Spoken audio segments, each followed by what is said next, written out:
Love is one of the most used words and one of the most confused words.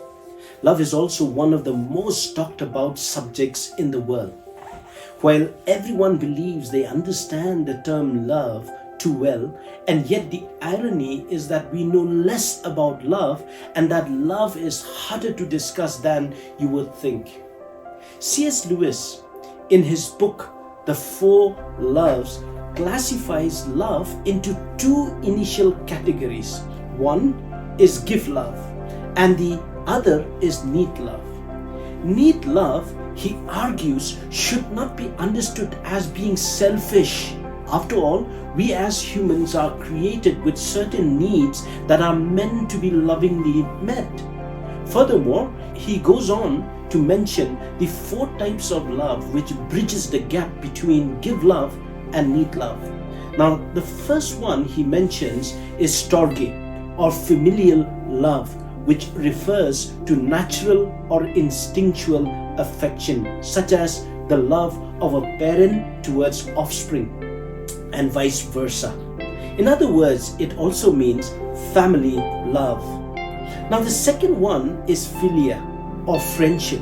It is the love between friends as close as siblings in strength and duration. Now, for Lewis, friendship was a deeply appreciative love. In other words, friendship is the strong bond existing between people who share common values, interests, or activities. Now, the third one is eros, or romantic love. Now, for Lewis, it is the sense of being in love or loving someone. Now, it specifically refers to sensual or passionate love, from which the term erotic is derived. Lewis further describes eros as the desire for one individual, and if I may add, only within the context of marriage. Finally, he mentions charity, also mentioned in the Bible as agape love, which is the greatest form of love. Now, it is spiritual and sacrificial in nature, the kind of love that God has for us. It is a give love that does not need or demand anything in return, hence the highest kind when compared to all the other loves. Lewis recognizes this selfless love as the greatest of the four types of love that I've mentioned, and sees it as specifically Christian virtue to achieve. Now, according to the Christian faith, God is described as love. Love is not merely something that He gives, but it is who God is. The Bible declares that God is love, and the one who abides in love abides in God, and God abides in him. Now, it is this love that is clearly demonstrated on the cross for your sake and my sake. Hence, we are all exhorted to love, not only with our words, but in deed and truth. Today, unfortunately, love, particularly the eros or romantic love, is reduced to just 6 single-syllable words. If it feels good, do it. This view denies the existence of any holistic desire to be in union with the other person. Romantic love or relationships are understood as something that is merely physical, detached from anything that is emotional. In other words, it is a physical relationship with no strings attached.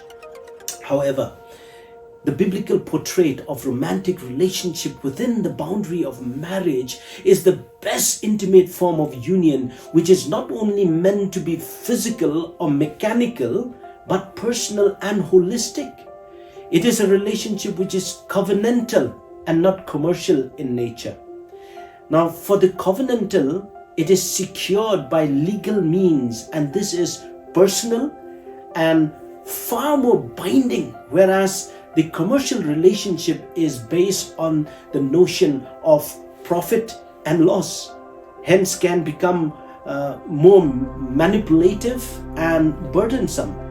The covenantal relationship challenges one to be vulnerable physically only if one is willing to be vulnerable in the holistic sense in all the spheres of life, such as legally, socially, spiritually, and financially.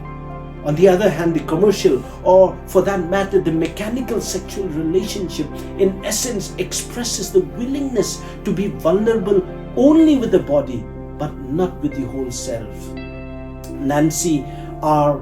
Piercy has written these words, saying, biblical morality asks us to be consistent in what we say with our bodies and what we say with the rest of our lives, to tell the truth with our bodies.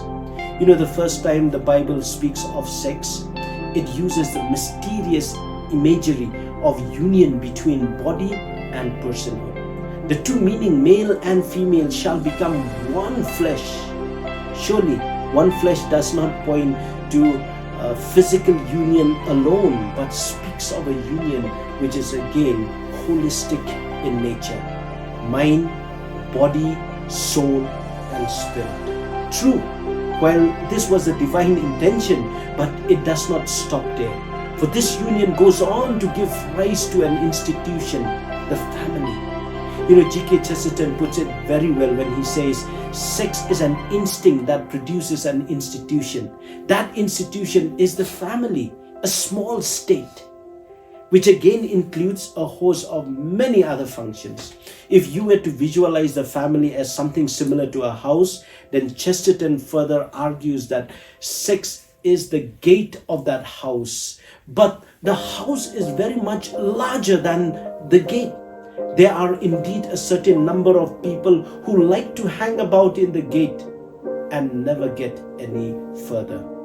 Today's culture, with its poor view of sexuality, refuses to see beyond the gate, hence short-sighted and unfulfilling. The biblical view, on the other hand, is not only far-sighted and fulfilling, but it offers a positive view of sexuality as the gateway to other meaningful avenues of life.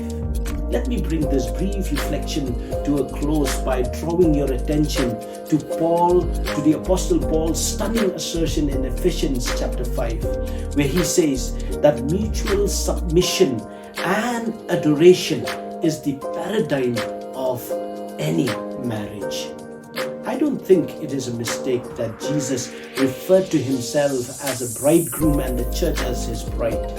Romantic love gestures towards divine love. Jesus dying on the cross for us was not just a demonstration of the agape love, but through it, he made himself vulnerable and sacrificed himself to win us back to himself. You see, you can fall in love with someone without that person knowing about it, and that kind of love is not transforming at all. Secondly, you can love someone and that person, on knowing about it, can reject you, and this can leave you heartbroken. Finally, you can love someone and on knowing that person accepts you, and this can lead you to fulfillment. You see, Jesus too not only knows you and me intimately, closely, but chose to love you and me despite all our shortcomings.